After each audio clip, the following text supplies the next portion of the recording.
সবাই এত সুন্দর করে সাজুগুজু করে একদম আমরা বের হয়ে পড়ছি। আমরা ছেলের বাড়ির উদ্দেশ্যে যাচ্ছি।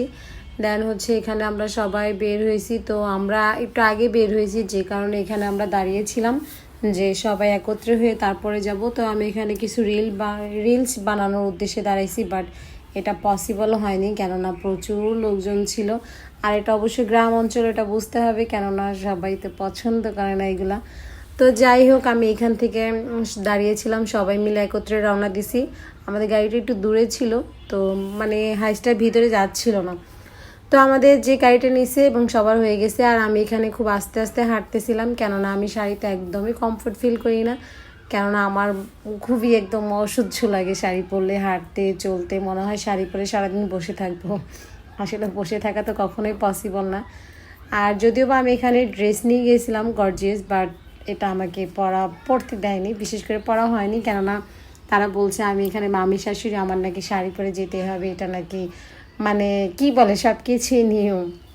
তো যাই হোক, আমরা সবাই গাড়িতে উঠছি, ওঠার পরে সুন্দর করে চলে যাচ্ছি। আর মেয়ের বাড়ি থেকে ছেলের বাড়িতে যেতে বেশিক্ষণ টাইম লাগে না, মনে হয় আধা ঘন্টা মেবি। তো আমরা বাসার সামনে চলে আসছি, ছেলের বাসার স্কুল মাঠে আর কি গাড়িটা দাঁড় করাইছে। তো এখান থেকে আমাদের এখন হেঁটে যেতে হবে। তো আমরা এখানে সবাই নামছি, আমাদেরকে জামাই আসছে রিসিভ করে নেওয়ার জন্য। মনে হচ্ছে আমরা খুব বড় একজন এরকম একটা, মানে জামাই নিজেই চলে আসছে আমাদেরকে নেওয়ার জন্য। তো ওই যে দেখো, একদম ওই মাথা থেকে এই মাথা পর্যন্ত সবাই সিরিয়াল লাগছে। আমরা মেবি 16 থেকে 17 জন মনে হয় গিয়েছিলাম, বাচ্চা সহ।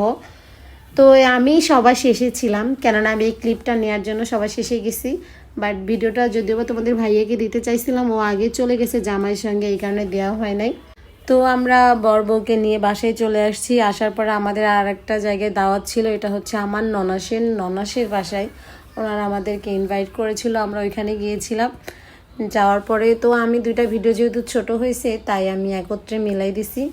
আর এখানে একটা পরিবেশটা একটু ভালো লাগছে, সেটা হচ্ছে তোমাদের খাবারের যে মানে পরিবেশনটা, এটা একটু চেঞ্জ করে দেয়।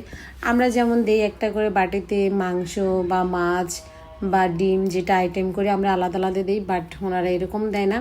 এই যে হাফ প্লেটটা দেখতেছি, এরকম এক একজনের যে একটা রোস্ট, একটা ডিম, একটা মাছ দিবে, এটা আলাদা আলাদা প্লেট দিবে। বাট এরকম মানে পরিবেশনটা আমি ফার্স্ট টাইম মানে এই এলাকাতে দেখলাম। তো যাই হোক, তারপরেও পরিবেশটা খুব সুন্দর হয়েছে, আর খাবার দাবারের আইটেমটাও খুবই সুন্দর করছে। বিশেষ করে আমার কাছে এই ভর্তাটা অনেক মজার লাগছে, এবং আমি ভর্তা দিয়েই খাবারটা খাওয়া শেষ করছি। আমি কোনো মাংস টাচই করি না আমার মনে হয়, কারণ আমার কাছে ভর্তাটাই বেশি ভালো লাগছে। তো খাবার শেষে এখানে আমরা যে ফলগুলো নিয়ে গেছিলাম, এগুলো আমাদেরকে কেটে দিছে খাওয়ার জন্য। তো আজকে ভিডিওটা এই পর্যন্ত। ভিডিওটি ভালো লাগলো অবশ্যই বেশি বেশি করে